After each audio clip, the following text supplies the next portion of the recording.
Welcome, my name is Catherine Evans. I'm pleased to be your moderator for today's event. As we begin, I acknowledge that the City of Vancouver, where most of us who are in attendance today live, work, and play, is the traditional territory of the Musqueam, Squamish, and Tsleil-Waututh Nations. For those outside Canada who are joining us and may not be familiar with our land acknowledgements, making this acknowledgement is one way we have to remind ourselves that reconciliation between peoples includes the land. Today's event will be an hour and a half in duration. It will involve hearing from several notable speakers, followed by the opportunity for participants to ask questions. The meeting format the organizers have chosen allows us all to see each other, which is great, but it does make it hard for me to spot raised hands, even the little yellow ones, when it comes time for questions. So when we get to the question period, I'm going to ask you to write your name in the chat. I will then recognize you and ask you to unmute yourself to ask your question. I would also remind you that for the remainder of the time, please keep your microphone on mute. And while I do not anticipate any offensive comments or interruptions in today's events, should that occur, summary eviction will result, with apologies to follow if a mistake was made. Note finally that this event is being recorded and will be available for viewing in due course on the website of the Right to Quiet's YouTube channel, and all attendees will be emailed the link. And now I'm very pleased to call upon Elvira Lount, film producer and co-owner of Utopia Pictures, board member of Vancouver's Right to Quiet Society, and an organizer of today's event. Elvira will say a few words, introduce Arlene Brosnaff, will also say a few words, and then introduce today's main speakers. Over to you, Elvira. Thank you, Catherine. And thank you everyone for attending today. For those who don't know Catherine, she's a former Park Board Commissioner, a lawyer, an experienced community builder, facilitator, and designer of public policy processes. And she's passionate about public space. My personal quest for quiet parks and quiet spaces started in the late 70s and prompted me to produce and direct a short documentary film, Quiet Beach, in 1979. This film takes us on a search for relaxation and tranquility, from a city beach to a more isolated park to a remote island, and looks at the damage that noise pollution can cause physically and mentally. Little did I know that I would still be working on this issue in 2022, and that I would join the board of Vancouver-based Right to Quiet Society, and that the search for quiet has become even more difficult in an increasingly noisy world. In 1979, I was focused on, would you believe, transistor radios on Vancouver beaches and beyond. Today, the problem has been amplified by amplified music blasting over large speakers or mini Bluetooth ones, or pop-up raves disturbing the peace and enjoyment of nature in our urban parks. Luckily now, though, there are many organizations and individuals who have joined the quest for quiet parks and quiet spaces. You'll be meeting some of them today. Before I introduce today's speaker, we have a special guest, Dr. Arlene Brosnaff, who will give a short intro to INAD. Arlene is a longtime noise activist, an environmental psychologist, and a board member of Right to Quiet. She's been very helpful with this event and is an inspiration with all her work on behalf of quiet, and with her ability to work with people in all communities and all levels of government, which is something that I'm learning to do from her.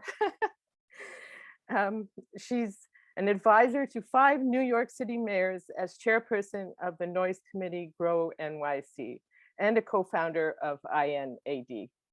Thank you, Arlene.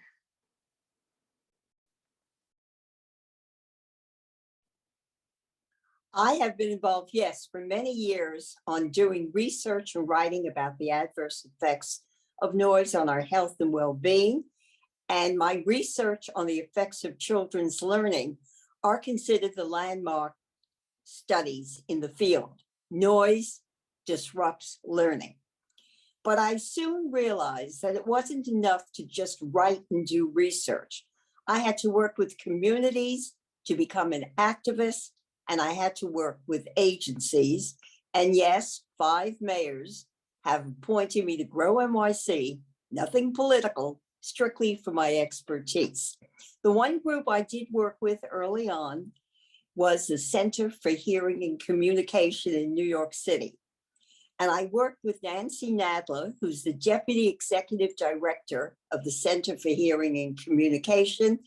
And one day she said, you know what, Arlene, it's not enough to just write about the adverse effects to our hearing, to our physical health, to our mental health, to children's cognition and learning. We've got to take a more active position. And that was the birth of International Noise Awareness Day in 1996. And although we planned it as a city event, with the mayor of the city giving us a declaration for what we were trying to do, educate people about the dangers of noise and the importance of quiet. We need that. We need those spaces. And we had hearing tests. And I have to say, Vancouver learned about what we were doing in 1996. So they were on board immediately. By 2000, we had states across the United States and 38 countries acknowledging that we need a day to make people aware of noise. And so now we are in 2022, and I am pleased to be part of this group and its effort today to teach us the importance of quiet. And to do that, we must preserve and introduce green spaces, including the urban community. And so I thank you, and I hope we move forward successfully in educating people that we must have less noise in our lives and we must have greater quiet. And I'm looking forward to the speakers today. Thank you.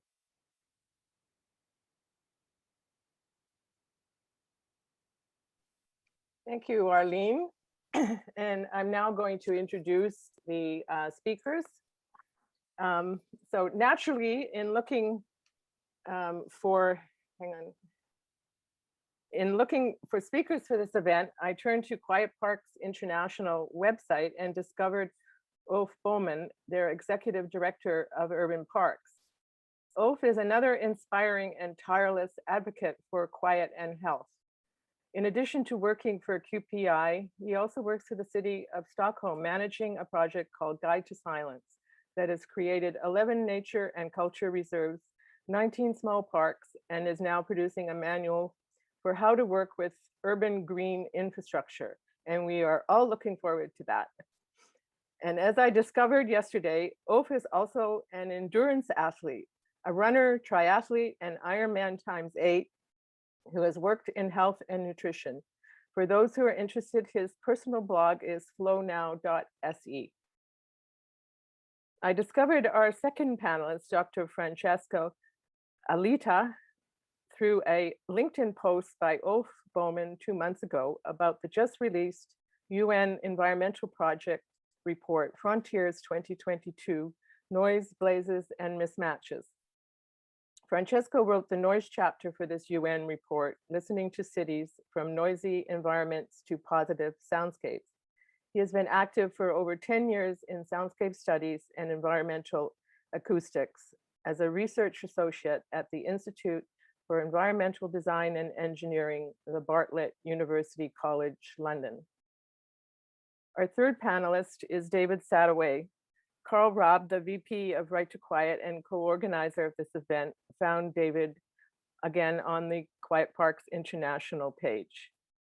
He is an urban planner and environmental manager and is on the faculty of the Geography and Environment Department of Kwantlen Polytechnic University in Surrey, BC. David lived and worked in Asia for over 15 years, teaching and researching soundscapes and noise impacts on urban quality of life and livability. We begin with Ulf Bowman, who will share his experiences from both the Guide to Silence project and QPI's urban work. Over to you, Ulf. Thank you, Elvira. That was a very extensive presentation. Thank you.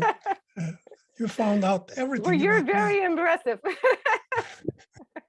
So I'm going to try to share my screen. Hope. Oh, wait. Now you're going to see something weird.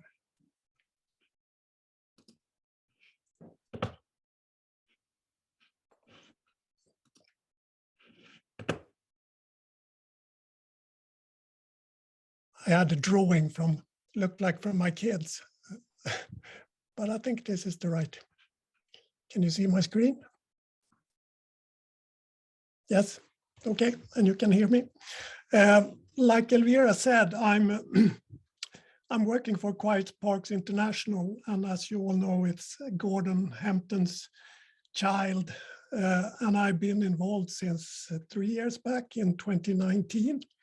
And my role is in charge of the urban side of our work. But since I came into this area of quiet and nature from another way, I thought I'd take the Quiet Parks work in the end of my presentation. See if I can change. Yep, got the next one. Like Elvira said, I've been working with a project in Stockholm called Guide to Silence. You could call it's a way to promote urban green, calm infrastructure. I've been involved in this project since 2014. But before that, I came into quiet. Sometimes I say this was my starting point of quiet. In my early years, I sat as a hut warden in the Swedish mountains for 2 summers. And this was the view from my hut. It was very quiet, very isolated, a lot of silence. And I think it's a bit like the possibilities you have in Canada. In Sweden, we can find these vast nature expansive where it's so quiet that people are almost scared of the quietness. But this led to a project called Guide to Silence. There was an EU project in 1998. That was basically a way to promote the silence of the mountains and get people to see that it doesn't only have to be activities. The quietness and the silence is something worth in itself. So this was my first project in quiet and silence. Like Elvira said, I've been working in public health. And I sort of formed the opinion that if we have one thing that should change the lives of a lot of people, it is to visit a quiet place in nature every day.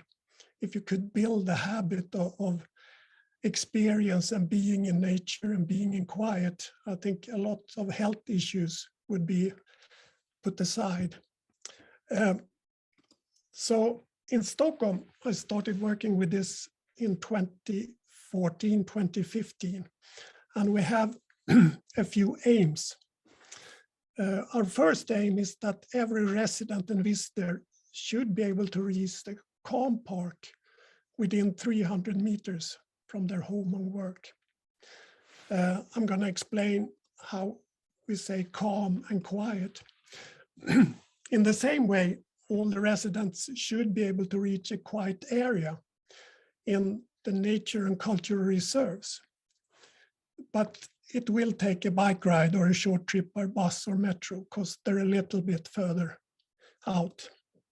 And our third aim is to get this to be a part of all the planning and consideration for how we build the city in the future.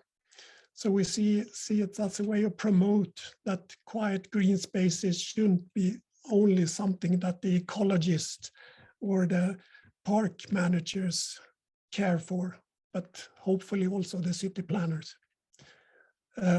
We have a way to go there still, but we're working on it.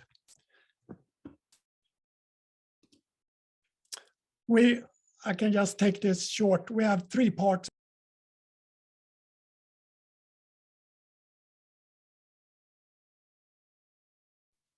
Ulf, you've got muted. Could you unmute yourself, please?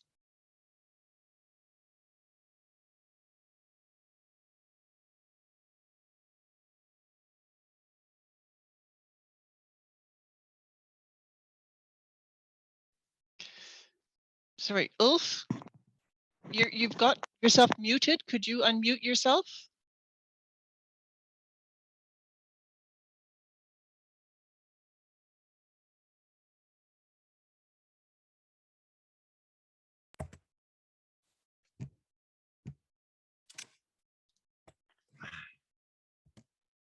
Hello, can you hear me? Okay. Thank you. That's good. Thanks very much. Sorry about that, everybody. Technology. I don't know what happened. Yes, I was saying we have 3 parts in this project. One is nature and culture reserves, which in Stockholm's case, we have very big reserves that stretches straight into the city. And in those reserves, we found 5 to 6 quiet sites in every reserve and did a total of 65.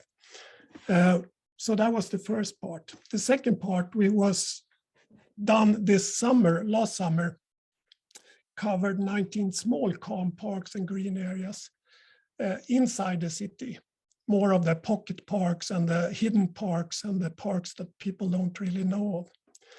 And the third part, which we're working on right now, is a manual based on the entire city's work with quality of soundscape in green areas.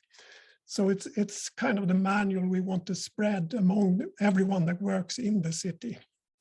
We're just doing the last piece of that. So we have, and the idea is to have a map of the entire city. Right now, as I said, 65 quiet sites in the reserves and 19 small. But as you can see, we have still some blank spots where we don't have parks within those 300 meters. And the aim in the future would be to cover the entire city with all those blue dots too, which in some cases are hard, of course, because some parts of the city are dense and it's hard to find green spaces that have any level of quiet. We have tried to communicate the project in many different ways. One way is through signpost. So on every one of these 65 sites, we have a small signpost which want to make people listen. Because it's not always that people listen when they go out in nature. I mean, as you know, you have headphones on or you have blaring music. So it's a way to, even if you haven't heard about this project, you can read on the sign and reflect on what you can hear right there and right then. We also have small folders for every site that presents and kind of try to make people find new areas of the city. This latest project was all in Swedish, but the previous one was also in English. We also worked on different ways how to communicate silence and quiet.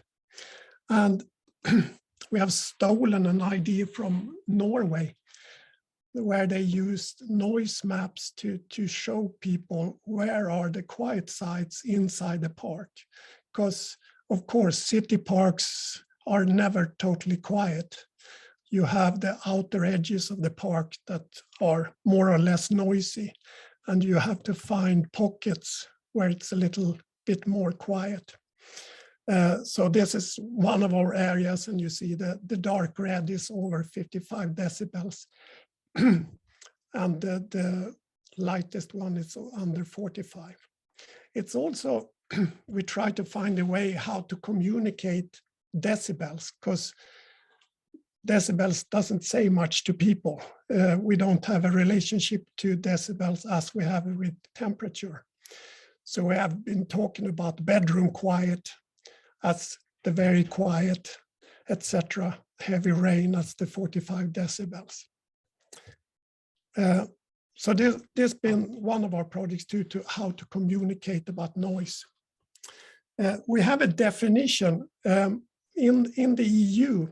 there's not a set definition, what is a quiet area and what is a calm area. Instead, it has been a lot of EU projects that basically said every country can decide for themselves. Every city can decide for themselves what is quiet and what is calm.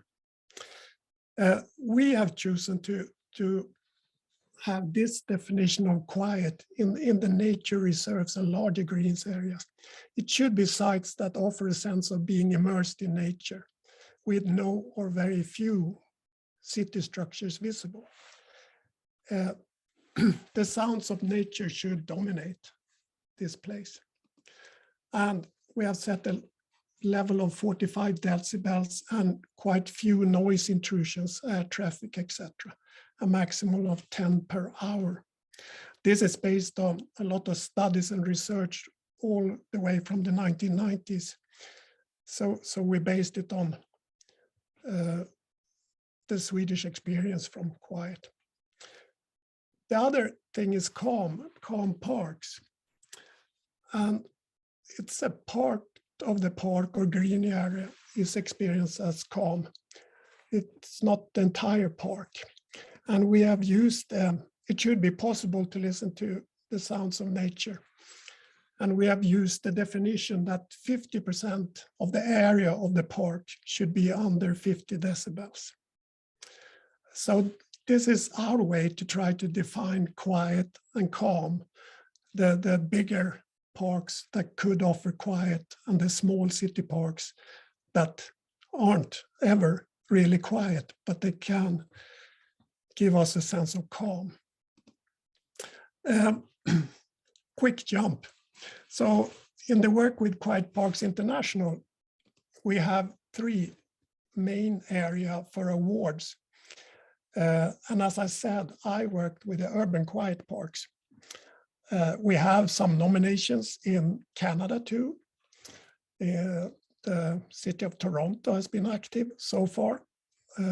So we'll see when the first urban quiet park in Canada pops up. And I wanted to share one experience without going too far into everything we do.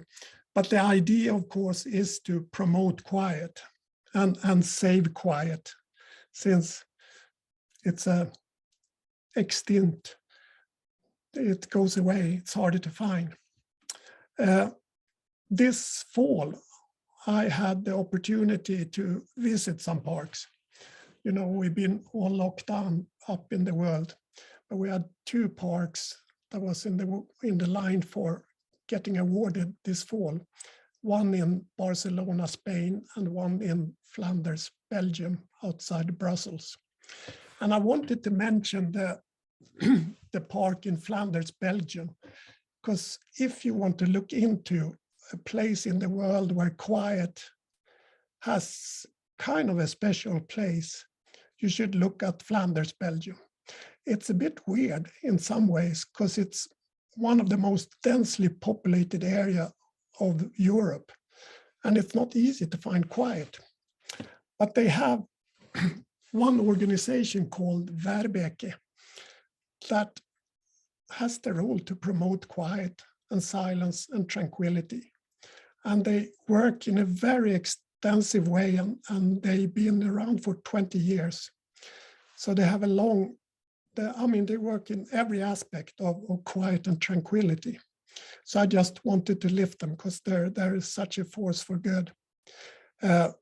Also, the government in Flanders have half of these people on the picture. They work for the government and they work with quiet. It's kind of impressive, and that's what they do. They have 2 projects. They have one called Quality Label Quiet Area, which is a way to promote the larger green areas. But in Belgium, all those larger green areas are urban. There's no wilderness. In that sense, you have cities and roads basically all over the place. They have today 3 or 4 quality label quiet areas. And they have such a documentation about them, and they have such a good promotion for those areas too. in every way. And last year, they launched a project called Lee Oasis, which I find very interesting. It's basically protected oasis in the city that can be anything from a small pocket park to a larger park. And the definition is quite extensive too. It should be calm, not in the only when it comes to decibels, but everything from smell to the sense of the area. So this is something they just started to work with. But it's kind of the same idea as in Stockholm, that a city should be mapped in a way with both the big areas that takes you a bit longer to reach and the small pocket areas where you can go every day and you can find. So it's kind of what I would like to see, if that it's something started, that mapping cities for the calm and quiet, and that mapping of a city of quiet and calm will be a natural part of city planning. So I wanted to lift this example too. I think I'm out of time. Thank you. So I stop my share. Thank you, Ulf Bowman. That's wonderful. We'll switch almost immediately now, please, to Francesco Aglietta. Yes, thank you so much for having me. I'm going to share my screen now. And while I do this, I just wanted to mention I'm actually very happy to speak immediately after Ulf, as I'm going to take a step back in a way with my presentation, and I will also make a few references to some Swedish cases and the work of our Swedish colleagues. But before I get to that, I just wanted to say a few words about this this chapter published in the context of the United Nations Environment Programme report, because in some ways that was the thing that actually created the connection with Elvira and also Ulf's work.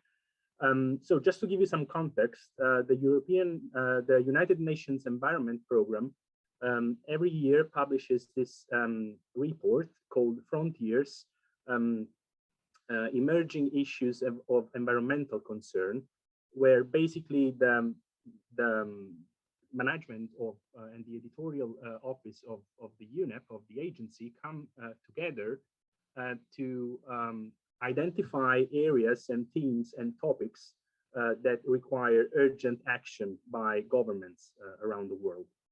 And again, just to give you an idea of the topics that were selected for this year's report, we had basically wildfires, and then phenology, that is basically changes in the rhythm of nature under climate change, and then noise pollution and urban soundscapes. So in some ways, this is scary because it gives you the scale of how important the United Nations think that this issue is, and how critical the situation is. But if you want to look at the bright side, it's also a promising hint, signifying that basically the noise pollution issue and the access to quietness issue gets recognition, and there is awareness at the highest levels of international environmental agencies. So in this, basically the message we were trying to push with this report was, of course, that there is a problem with noise pollution, but we also need this kind of paradigm shift from treating noise as a pollutant and having a reactive approach, and working and focusing on mitigation towards treating also soundscapes as a positive asset, as a resource for health and well-being and quality of life and placemaking, especially in cities. And some strategies were identified, and of course, down the line, it all came to basically better planning in a way, and better access to quietness and quiet areas. So where do we come from, at least in Europe, when we talk about quiet areas? As you may know, the European Parliament and Council in 2002 published this directive, the so-called Environmental Noise Directive, which is basically provides the regulatory framework. So for those of you who are not familiar with how the European Union legislation mechanisms work, when you have a directive, basically, then this document is cascaded literally into national legislations, and single member states have to receive this and implement into national policies. When it comes to quiet areas, the Environmental Noise Directive basically provides two definitions. It makes a difference between quiet areas in open country and quiet areas in urban agglomerations. So for open country, quiet areas mean areas where that are delimited by a competent authority that is undisturbed by noise from traffic, industry, or other sorts of recreational activities.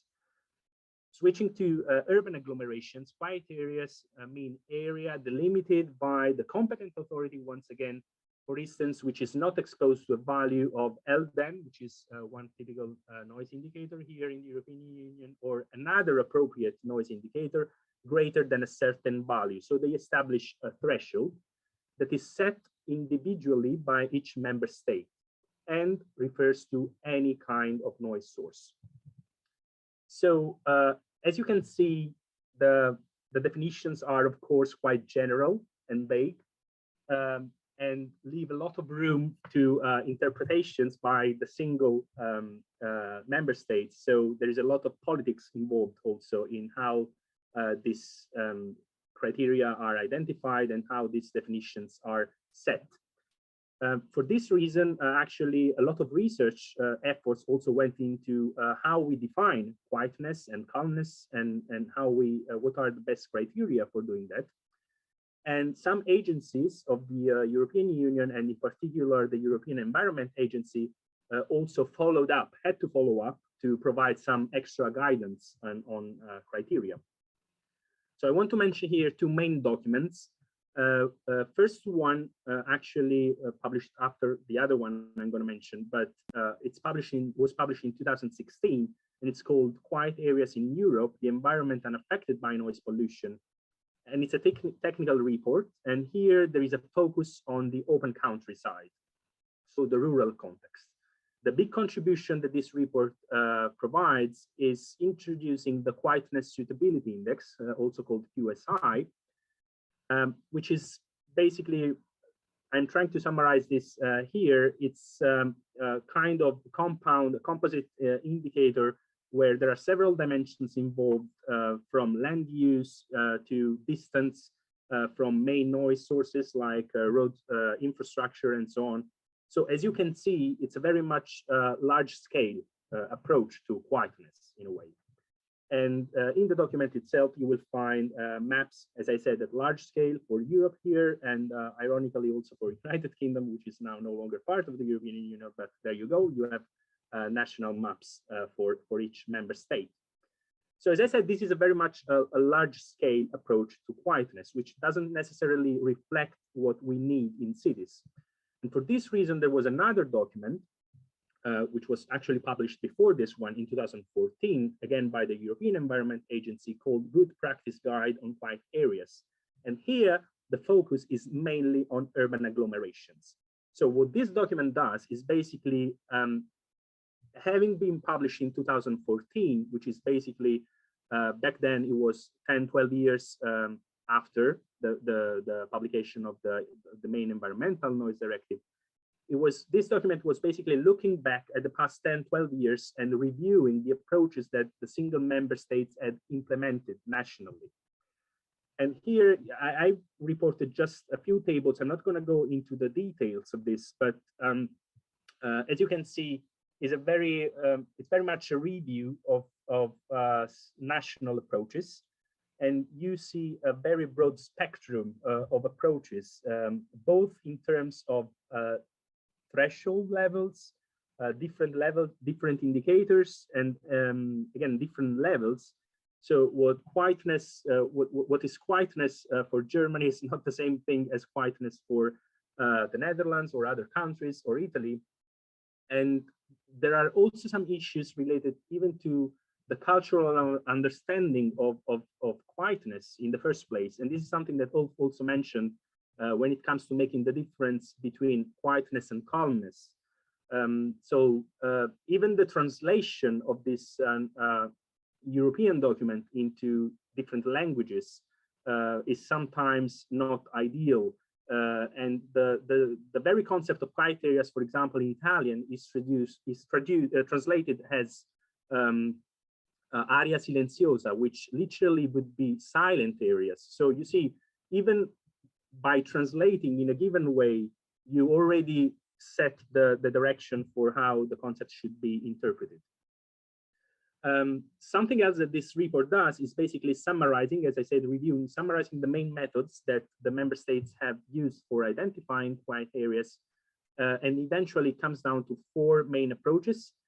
First one is, of course, conventional noise mapping, for which the European Union also provided harmonized calculation method known as the Knossos method, general sound pressure levels measurements, but also evaluation by users or visitors, and also expert assessment. So these 2 last points very much relate to the soundscape approach, which puts the user at the center of the assessment.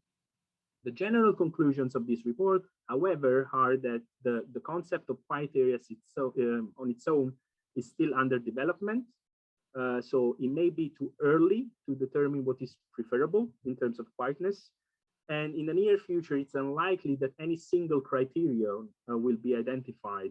So we may need to differentiate between different situations, acoustic features, level of access, and other non-acoustic qualities.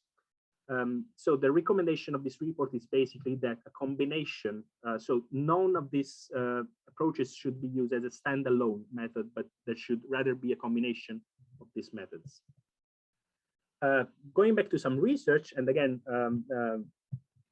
bridging the gap with Sweden in this case, I wanted to mention this work by some Swedish colleagues. Because of this uncertainty around the concept of quiet areas and its implementation, what these researchers did was basically approaching every municipality in Sweden with a questionnaire about how they, what kind of criteria they had selected, and how they were basically coping with quiet areas management at local level, because that's delegated to local authorities. So they also identified some themes, and those are basically that there is a general confusion surrounding the concepts. And again, this comes from the source where the concept is not strictly defined in the first place. Definitions and identification strategies for quiet areas may vary greatly, even locally. There are some recurring topics about issues around maintenance and enforcement of quiet areas, and also accessibility and marketing. And I'm going to show here the figure that Ulf already shown. So the main conclusions of this research are that, of course, there are many initiatives about mapping and identifying quiet areas, but less regarding maintenance and enforcement. And in general, there may be room for challenging the twofold approach that the Environmental Noise Directive is having about, rural quiet areas versus urban quiet areas. So they suggest that like an hybrid third way may actually be recommended, where we have, again, agglomerations and open country, but also what they call areas in urban proximity. And in general, another conclusion of that article was that there are relatively few examples of public communications and marketing of quiet areas by Swedish municipalities. So that's kind of a mismatch, because on one hand, we recognize that there is a need for better access, but then we don't advertise the quiet areas that we identify. Going again, back to policy documents, I just wanted to mention that the Welsh government in 2018 published this Noise and Soundscape Action Plan. Why this is important? So as part of the Environmental Noise Directive, every 5 years, member states have to publish and review their noise action plans. The very fact that basically the Welsh government in this case was introducing and effectively changing the title of the document itself into Noise and Soundscape Action Plan, in my view, acknowledged the importance of the soundscape approach, of the user-centered approach, starting from the policy level. So if on one hand, you know, the soundscape approach is something that many people may have been familiar with, but many professionals in some ways may be resisting to implement. Since it's come from policy now, this is something that everyone has to deal with, which is again, a positive aspect. On the other hand, everything we have mentioned so far is very much a top-down implementation, starting from EU level to national level and so on. But there is actually little evidence that you know, the public and users on site will actually understand quietness and calmness concepts in the same way as the local authority and the legislators do. And I want to mention here a work by a colleague from the UK, Dr. Sarah Payne. In this paper, they indeed highlighted that there are often some disparities between criteria used by local authorities to identify quiet areas and what the public will eventually consider as quiet. So we always start, for example, from the assumption that you know, quietness is associated with greenery and natural features, but there is research suggesting that we may also experience restoration and recovery from attention fatigue also in non-green spaces, in urban spaces, if some other environmental qualities are met. Going on with you know, challenging the top-down approach to how we manage and address quiet areas, I also wanted to mention a couple of initiatives that are crowdsourced and bottom-up, if you wish, based on data sourced from the public again. This is related to the Tranquil City project, where basically a project started here in London, where these researchers were basically matching publicly available data about noise coming from DEFRA, which is the agency responsible for this kind of monitoring in England, at least, and matching that with quiet areas identified by the public. Another example is provided by the work by a colleague, Italian colleague, actually working in Germany, Dr. Antonella Radicchi, where she developed an app for, again, crowdsourcing quiet areas, where people would basically install this device on their phone and actually go into the wild and score and find quiet areas and mapping those on this open source map.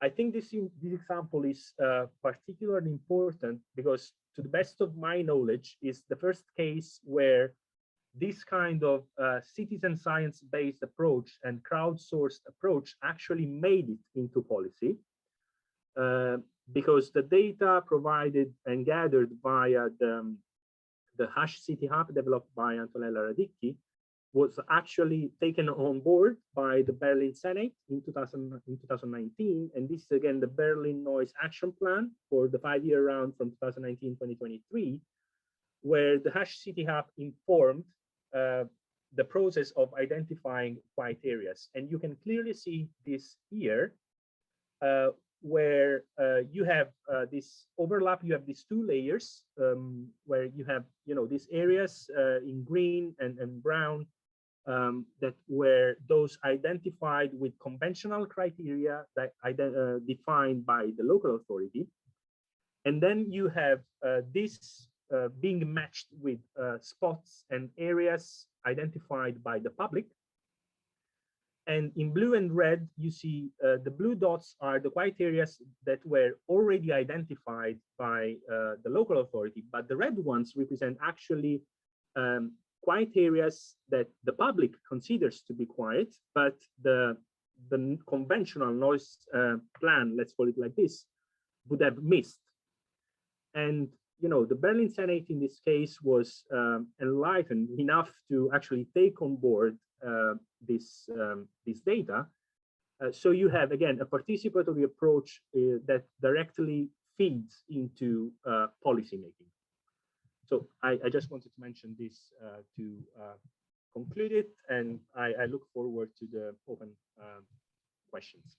Thank you very much. Thank you very much, Francesco. We have one more speaker to go, and I would like to call upon David Sadoway. Hi, thank you. Thank you, Professor Aletta. That was very interesting, and also a pleasure to be also following Professor Bowman's talk as well. And I also just wanted to say thank you for the invitation from the RTQ folks, the Right to Quiet folks. I followed you in your newsletters, so it's nice to actually see you online with this kind of info association that we're doing. Hopefully we can take a walk in a quiet park one of these days as well. And thanks very much to Karl Raab, who was phoning me on multiple occasions, reminding me that I should be joining. And so I'm happy to be a member of a local member, I guess, of the RTQ. And you have members like inspiring members like Professor Bronsaft, who also inspire us all in our work. So I'm just trying to get my screen sharing happening, but I cannot find the option for screen share right now on my computer. So does anyone have any suggestions? It doesn't seem to be showing up, the screen share. Someone has to make you a co-host. Okay. You are a he is a co-host. So it's either normally on the bottom, right? Or else maybe at the top, depending on your computer. You might have to take your cursor down to the bottom to show the bottom, or else up to the top. You have to just hover over it. Hover over the bottom and it'll pop up. Okay. Usually it would, but it doesn't seem to. I see, the apps, reactions, pause recording. Oh, there it is. Okay. Voila. I'm used to, this is part of the problem with the whole digital pivot, which happened 2 years ago. I'm used to using Teams and then Big Blue Button and all of these other ones. So here we are. I think this image speaks to silence as well as sound. And this is a land acknowledgement. It's an image that I took on the Chaldean territories of the west coast of Vancouver Island. You emerge from the forest at sunset and you hear the surf of the west coast looking out to the Pacific. And as you recess back in onto the land, you very quickly get silence, right? Because of the nature of the ecology, the ecosystem. So it's a wonderful kind of triggering image for me in many ways, both of a soundscape and a visual scape. And it's a reminder also that the lands that we live on and that I teach from and that I'm transmitting from today are on unceded lands. I'm transmitting from Kikite territories, which is also known as New Westminster. And I teach at Kwantlen Polytech University. It's a suburban university in Metro Vancouver. I noticed one of my other colleagues, Kathy Dunster's, on today. We have 5 campuses. And the area that we teach in is the fastest growing area in Western Canada. Surrey, Langley, up the valley. And I took this picture when I was living in Surrey. I now live in New West Kikite territories. But I lived in this is the first time I lived in a high-rise apartment in Canada. And I lived in, as was mentioned in the intro, I lived in Asia for 15 years. So I'm used to sleeping with earplugs every night because of the sound around me. And as an academic, I've had the privilege to work from home, not just during the pandemic, but when I was doing my postdoc work and so on. So I'm acutely aware of the sound throughout the day and the changes in the soundscape around me. But living high in an apartment in Surrey, where there's a lot of construction going on, it's noisy. So one looks for quiet spaces. And this is an issue that the previous 2 presenters spoke about, and that I wanted to get my students thinking about, especially in an urban planning course that I was teaching.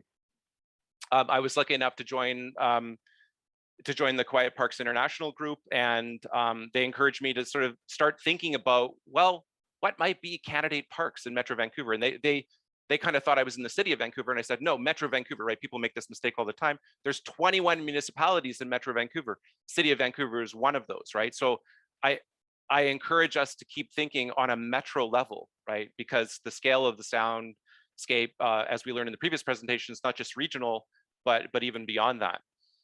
So in my student projects, we tend to look at the influence of suburbs in the Canadian context and how we can, in a sense, desuburbanize our suburbs, thinking about densities, thinking about carbon emissions, and so on and so forth. But one aspect of that is also the soundscape. And so in many ways, it's a proxy for thinking about the design of the suburbs. So one of the exercises that I got my students to look at, I had a series of exercises. Students will do a student-led seminar from, on an urban planning kind of chapter in a text, classic text. They'll look at urban critiques of urban infrastructure. They'll look at urban controversies, doing a short video. They'll go to a public meeting during the pandemic, it was online. And the final assignment that I got them to look at was a Quiet Places project, right? We were calling it a QPP. We're not as good as the acronyms. The Europeans are really good at acronyms, I find. I was actually calling it the European Noise Directive, but it's the Environmental Noise Directive. Thank you. The END. END is such a great acronym for the Environmental Noise Directive. So for the QPP project, the Quiet Parks project, what I was asking students to do was essentially a sound walk, a very simple sound walk, and using a common app that you can download on the phone. There's a different app for an Apple version versus an Android. But to try to standardize it a little bit. This was a small class, so we didn't have a large data set, but the idea was to get them out into the parks in and around where they live, ideally within walking distance from their house, but some students wanted to go elsewhere. So they download one of two apps, and then they proceed to walk in and around the parks. So I get them to do a transect, essentially walking across the diameter of the park, and then a peripheral walk, circumambulating the park. And while they're doing this, they're also collecting data, right, using the dosimeter app. And then I also get them to hypothesize what might be some quiet places in those parks, right? So here's an illustration of what I'm talking about, using a park here in Coquitlam territories in New Westminster, Queen's Park. Some of you might be familiar with. And there's a very busy road on the north and east part of the park. And so obviously that sort of would be a noisier part. But when they walk the periphery, it also gives them a sense of the park itself, right? So a lot of times I find students often wouldn't go out were it not for them having a project, right? So in some ways, a quantitative type project becomes very qualitative as well, because I ask them to gather impressions along the way, talk about the wind, the weather, and so on. And then they begin thinking about biodiversity and avian, not just people using the park, but also a biodiversity, avian or vegetation questions. And so here's just a couple of quick images from some student submissions. I'm actually marking them right now. I have to get my marks in by tomorrow for the end of the semester. So that's kind of what I'm going to be doing the rest of the evening tonight. But in the transect walks, then they're taking readings, and then they're making observations, right, about users in the park. Here's another one. This is from an extract from a student submission on Central Park in Burnaby, which is near the City of Vancouver and City of Burnaby boundary, right next actually to Boundary Road. And you can see this kind of sound mapping example that was talked about previously, a kind of rudimentary sound map. The student actually went out of her way to do this, and she did it using a GIS. So she had a GIS class as well, right? But interesting, she identified music. There was a musician in the park. I don't recall if they were playing music with an instrument or if some other amplified device. And then they did a kind of more of a heat map, right?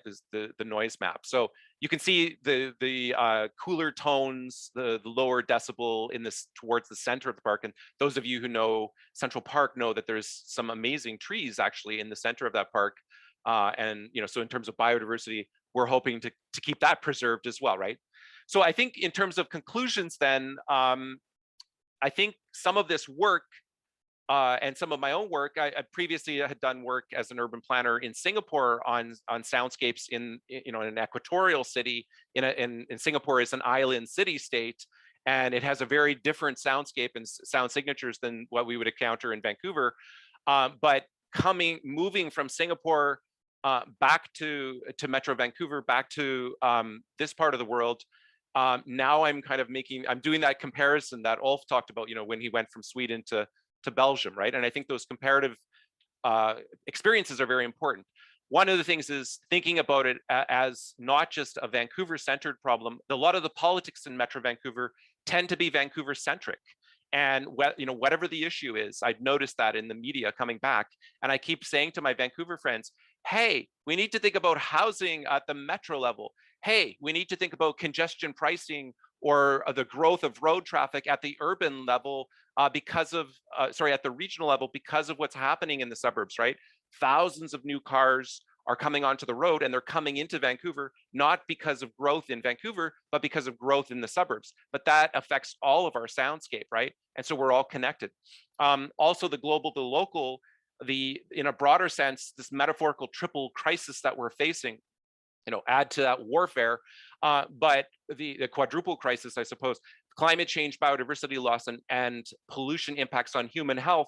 If we can think of sound in that broader sense, and obviously not just a problematic way, noise being unwanted sound, but also how might we proactively, as was mentioned, think of placemaking and planning in a different way.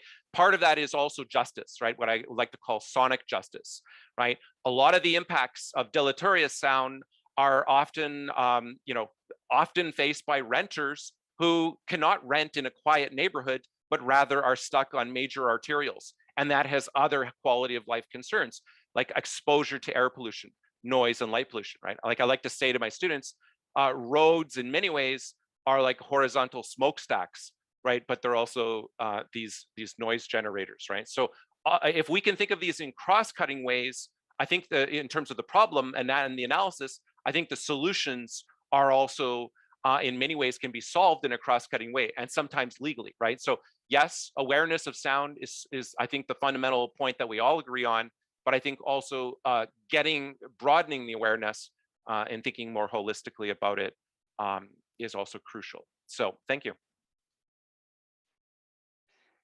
Thank you, David. That's wonderful. And thank you, all of you, Ulf, Francesco, and David. You've given us a great deal to think about, whether people are planners or architects, decision makers, or simply park users and public space users. There's a little bit of a tendency in Vancouver to think that we're very special and must always have made in Vancouver solutions to our various issues and concerns. But in truth, we do have much to learn by paying attention to what others are doing, and depth of knowledge, the breadth of experience all three of you brought is truly enlightening, and we're very fortunate to have had the chance to learn from you. Now, I know there are questions, and for anyone who may have missed the previous instructions, if you have a question, I would ask you to please put your name in the chat, and I will call upon you in turn as best I can keep track. Please, when you're speaking, make your question brief, 1 minute or less, and I will also ask our panelists to respond in not more than 3 minutes. And if the number of questions starts building up, I'll take up to 2 or 3 at a time and allow our panelists to choose which question or part of a question they will respond to. While the rest of you get your questions organized, I'll begin with a question from Elvira.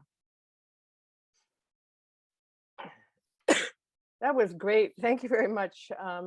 Wonderful presentations, and everything fitted together so well. Going from Sweden to a more global, and then to Metro Vancouver, with the idea that we need to think globally, which is the idea behind today's forum, even though we're talking about our local parks. So one of the points that Francesco brought up, and perhaps Ulf can answer, is we have these great visions and ideas, but the enforcement and maintenance and the education aspect is a key component of moving forward. And this is a issue that we deal with in Vancouver because we have good noise bylaws, but we have lousy enforcement and no education. So how do we move towards that goal? Which of you would like to take a crack at that question? Yeah, I mean, it's an enormous challenge since all of our cities are growing, and to get these issues of quiet green space inside the organizations is one big issue. And I think also how we inform people and get the knowledge out about quiet. We have tried in different ways, and we find it to be a lot of interest. People are aware and more interested in quiet the more we talk about it. But of course, in every way, it's a big challenge. Yeah, and I think I can add to that. What I found with my students, they said this in their, in the methodology section of their reports. They said it's so easy to download this app, and once we start using it, it really got them thinking about this, right? And I found that when we were doing the research in Singapore too, one of our lead, it was very different research in Singapore. It was more qualitative soundscapes. We were interviewing, it was a randomized sample of HDB, which is the Housing Development Board. It's the high density public housing in Singapore, 80% public housing in Singapore, right? So it's great for finding out, for doing research. But when we did that, one of our students said, I grew up in one of these things, and he was outraged when he started learning about the impacts of sound on sleep, on your health, right? And he realized that when he was surveying people on the noisier sides of the buildings, like where they're exposed to freeways and so on, that he began qualitatively observing that the data and the responses he was getting were being shaped by that, right? And so I think that the apps, the dosimeters, the more we can, like a lot of those are free apps. And I'm not I think Karl will know, I have 3 mobile phones. I haven't activated them since I came back to Canada because for various reasons, right? Part of it is just because I don't want to be, I'm a geographer and I don't want to be giving my data away, but also part of it is, our oligopoly on telephony and stuff like that. But when this, most of my students, they're all using apps, right? So I think for them, they can crowdsource, and then there's sort of participatory mapping, right? And we saw that in Singapore as well. Even in a city state like Singapore, where people are kind of afraid to critique the government publicly, people were contributing to that data. And then there was a researcher at NUS, National University of Singapore, who used that for public health data, right? So I think we need to take advantage of these sort of new approaches to get younger people into this, because some people might think, oh, young people are kind of naive about this and they're the ones who are making the noise. But in fact, I think when they're aware of it, they will react just the way most of us would, right? Can I add one more thing? I was talking to park managers in the US, and I was a bit surprised how little they were thinking about sounds and noise in their parks. The only people in that group that was really aware of noise in the parks were the one for graveyards, the one in charge for graveyards, because they were aware of the soundscapes.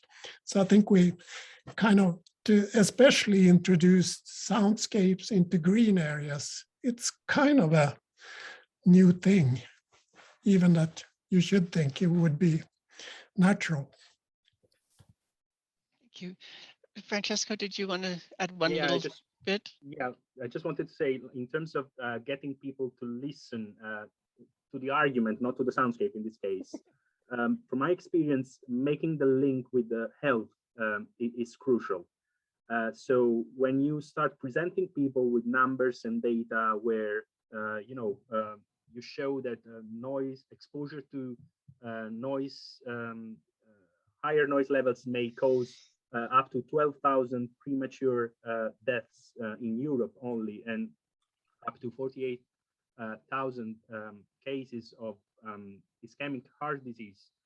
People really start to pay attention.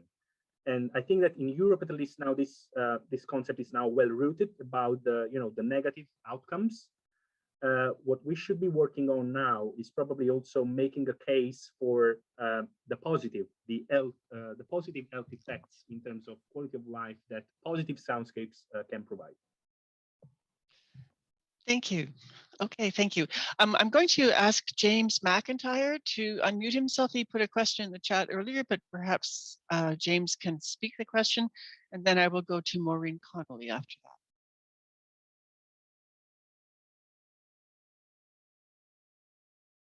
James, have you found your unmute button?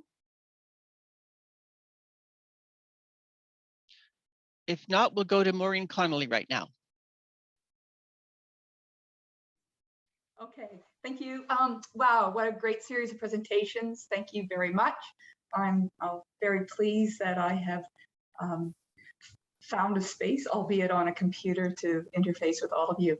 I'm at the Center for Architectural Ecology in the Acoustics Lab, and we've been doing a fair amount of work over the past couple of years, coming out of the more technical work that I tend to do, which has to do with sound transmission through building envelopes and room acoustics, and moving into the discussions of psychoacoustics and soundscapes.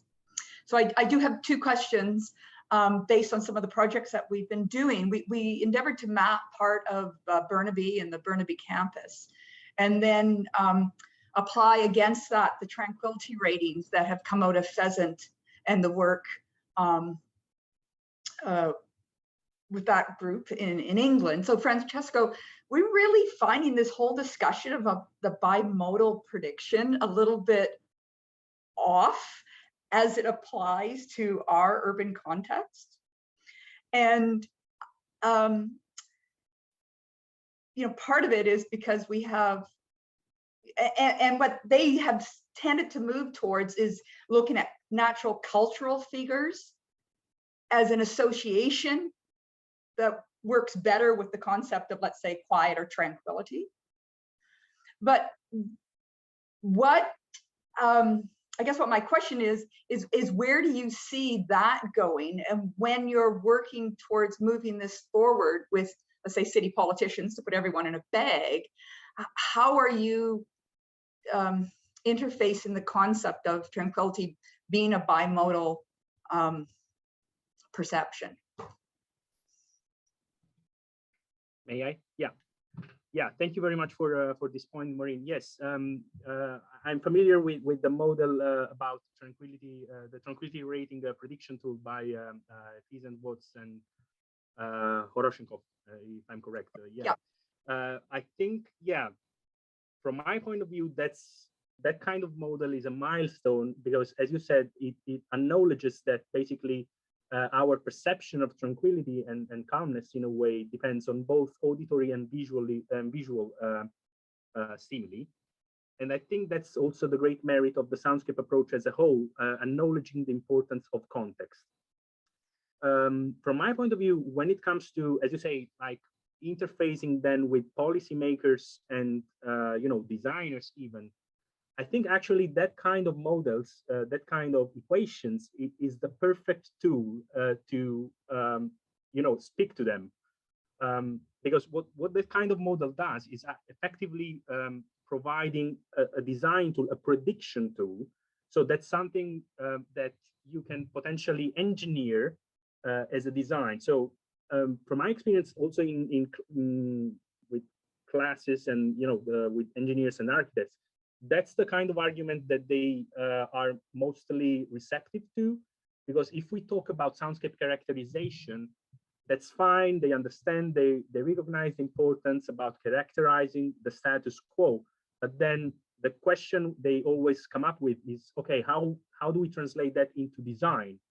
And I think that kind of tools is ideal to actually predict and anticipate perception, which is a tricky concept on its own. but I think that kind of model is actually the way forward. Being able to predict perception, because on one hand, we are quite confident about modeling sound propagation, so the objective part of it. But I think being able to predict perception is really the the selling point. And in many ways, that kind of tool about the bimodal thing also offers options, because what that kind of model says is even when you keep the same level of noise, even when you are fixed with the same sound level, by changing the visual context, you can effectively modulate sound perception. And that's something that has huge potential, because in many cases, you may not be in the condition of, technically changing or implementing noise mitigation actions. So in some ways, being able to trick and fool perception is also a design opportunity. Thank you. I mean, what we're at right now is that the subjective perception of loudness had a very nice correlation with the tranquility rating, but we're not getting the same correlations with the percentage of natural features. And just hearing you speak there, it keeps the faith. I'll keep working on this project. I think one of the big issues is that we have a very, I'm working in a fairly esoteric context of sort of industrial-like area, but people still need to find tranquil spaces at their lunch hour, at their breaks. So that's it. And then, sorry, the second question I had was for Ulf. Ulf, you talked about, nobody understands the decibels. Well, everyone can answer this one. And so we've been playing around with that and trying to get visual sound level indicators out into areas so people could understand and start to feel the sense of what a decibel is. We're starting to see some equipment coming across from Europe that, new fan hoods with zones. So zones as a linear indicator rather than the logarithmic decibel, do you feel like you get more pickup with people when you talk to them in terms of zones? Are we going to get there? Or are we stuck with decibels? Yeah. Like, thing we don't like. I mean, I don't think we're stuck with, and I think we can put them a bit aside almost. I mean, like you said, it's so much more. Calmness is and quiet is not only the decibels. I mean, we have to communicate the total experience of the place, or like they do in Belgium, they even talk about smells. How are we affected by the smell of the place? I think we're kind of stuck with the problem with explaining decibels. And I think we have to have more of a dialogue of what is calm and what is quiet. Because like been said before, I mean, Stockholm did a lot of surveys with groups and taking them in different places. And it's so much about the context and what you think you're going to experience when you go into a park, or if you travel a bit further away, if you go into another park. So maybe we just have to put the decibels a bit aside and talk about calmness and quiet in other ways. Well, and I would agree with that. And I think we have to be careful. I mean, if we're talking about the sensory city, right? And I'm not an acoustic specialist, but I think that if we're talking about the sensory city, one of the big issues in the suburbs is biodiversity loss, right? Incrementally, year after year, forest is going down, habitat is going down, wetlands are going down. So that's why in my conclusion, it was like, how do we link sonic issues to biodiversity issues and public health issues, right? Because we know the correlations already, right? The air pollution correlation with sound. We know the sleep correlation with sound. So if part of your question, I think, Maureen, was how do we present this to policymakers? Because they're approving new developments, rezonings, densification, new infrastructure choices, right? And if they're not even aware of the basics of sound, they don't care about the parsing, like what you and I might be very interested in. I mean, I think I'm not saying we need to drop that other research, because it's important that that research happen, but I think for policy active research. We need to get, for example, there's a whole movement of dark parks, right? Light pollution in cities. There's the whole dark parks, and I saw that outside of Metro Toronto it was also protecting the Oak Ridges Moraine. So it was also protecting biodiversity, and we need quiet parks. Thank you. Ulf, I'm going to ask James's question since it was there, and I'm going to say, what was the basis for settling on 300 meters as a target distance for access to a calm space? I mean, it has been a number that's been out there for quite a while in the green space parks in general. And we also counted on it in Stockholm as a way for how long it takes to walk to a park. But I mean, basically we've stolen it from the greening of cities areas. So it's kind of a general, it's been around for a while. Thank you. Arlene, you wanted to speak on sound and noise. Yes, Would you? I am a college professor, so education is my job. And although I do a lot of the education for adults with my writing and research, I would like people to know that there is an educational tool that the New York City Department of Environmental Protection has put on their site, and I worked with them on this. And it's called the Sound and Noise Module. And what it is, it's a set of curricula for students from the lowest grades through the highest grades. And if we are to get our message across that noise is harmful to our hearing, to our health, to our well-being, to learning, then we should start with children. And that program goes all the way through high school. And part of the lower grades is my children's book, Listen to the Raindrops, in which I, an academic, wrote a children's book for second and third graders. That was unusual, but it was all in rhyme. And what it did, when I visit children at their schools, because remember, my early research was the effects of noise on children's learning. So I have been tuned in to working with children for a long time. And when I read my book to them, which is all in rhyme, you should see their responses. They not only are fond of the book, but an assembly of third graders sent me a thank you note with their own rhymes. They became part of the lesson. So I would urge everyone to look at the New York City Department of Environmental Protection, Sound and Noise, because I do believe that we have to start with children. And by the way, they could go home and talk to their parents. So we're not only educating them, children are often asked by their parents, what have you learned in school today? And the children's book is part of the curricula, which you could get by contacting the Department of Environmental Protection.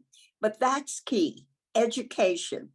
And I think International Noise Awareness Day in itself is an educational tool because it is alerting us to the dangers of noise and to the wonderful quiet that we need to enjoy our lives. So I could speak to education, anyone could contact me, and I'll go further. But do look at Department of Environmental Protection in New York City. Thank you. Thank you, Arlene. There is a question in the chat from Mash S. I'm not sure if that's really your name, but Mash S, would you like to speak your question? Sure. Hi. Hi. Hi, thank you so much for this presentation. I'm loving these sound maps and excited to check them out. I was wondering, so I'm thinking about how we balance the different uses of parks with regards to noise. So for example, in my culture, music and dancing in parks is a huge connector, and it's how we actually get out into nature and fall in love with these natural spaces a lot of the times. And we've been finding that through my work at Park People as well, that for a lot of cultures, it's really important to, when they first get out into parks, it's more for a picnic and dancing and all that. But of course, those are loud, and we also need quiet spaces for all these really important reasons. So yeah, I was just wondering if you had any ideas of how to kind of balance those two. And my just instinct has been that all of our noise bylaws in Vancouver are very blanketed across like all of our parks and public spaces. So end at 10, no amplified noise at all. And which I think makes it really hard for enforcement, and then also doesn't allow for these other uses of parks. So that's just what my brain is trying to figure out. So yeah, wondering if you had any thoughts on that. Yeah, getting the right balance is important. Who would like to take that on? Anybody? Francesco, you'll go first. Thank you. Yeah, thank you. No, I think indeed that's actually a very good point. And again, I would say that it's about context and expectations, and in some ways also about governance and negotiating needs from different stakeholders.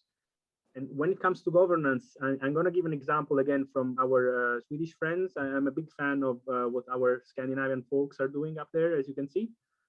So the city of Malmo recently basically established the first ever cultural sound zone, which is basically a delimited area where music and other kind of vibrant soundscapes or cultural activities somehow are expected. And because of that, some kind of noise limits and regulations are relaxed and do not apply. So thresholds are more permissive. So what that implies is that, again, users who decide to attend that area somehow expect that kind of vibrancy and liveliness in the area. So in some ways, it's about governance and managing expectation, and first of all, acknowledging that we don't want silence everywhere, and silence should not always be the benchmark and the reference we use to assess the quality of a space. And in some ways, we also want our cities to be sonically diverse, and we want variation in a way. So yeah, that's my 2 cents. Anybody else want to chime in? I can add. Yeah. In the manual we're working with for Stockholm, we used 4 different zones for the parks. So every park should be divided by how they're used, which in part is going to be affected by the noise pollution of the park, but also just how they are used. So we have activity zones, we have relaxation zones, we have the outer zones where it's noisy. So you divide it in different. So we hope that that's a way to kind of go around that. Okay, some parks have to be more allowed for noise and music and etc. And that's kind of been a general in Stockholm. It's some parks are not expected to be quiet at all. So I think the zonings of parks is a way to do it, that you divide it in those 4 zones. And I mean, Mash, I think your point, I really take your point. I mean, a lot of my students kind of would initially look at me kind of awkwardly, like, well, hey, isn't a park where you're supposed to sort of explode with noise, right? Like have party. And I mean, people are talking about raves and stuff like that, right? And I think that on the one hand, I remember when I went to an outdoor rave when I was living in Montreal, and I mean, I think those kind of activities are fun if people get noticed, right? But the challenge in the broader soundscape is how do you? It's the same with any, as Francesco said, governance, right? It's always an issue with parks. The question of what's the balance between enforcement, incentives, disincentives, regulations, right?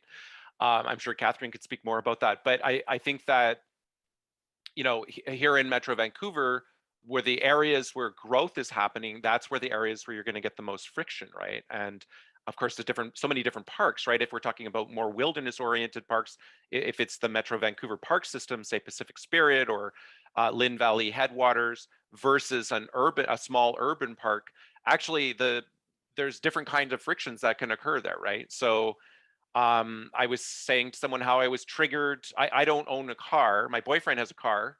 Of course, he moved from Alberta with the vehicle, right? So I don't have access to, traditionally and mentally, I don't allow myself to use the car to go to parks that often, except on special treats or something, right? So I do transit hikes, and I was triggered a couple weekends ago up on Burnaby Mountain. I usually do a 2-hour loop.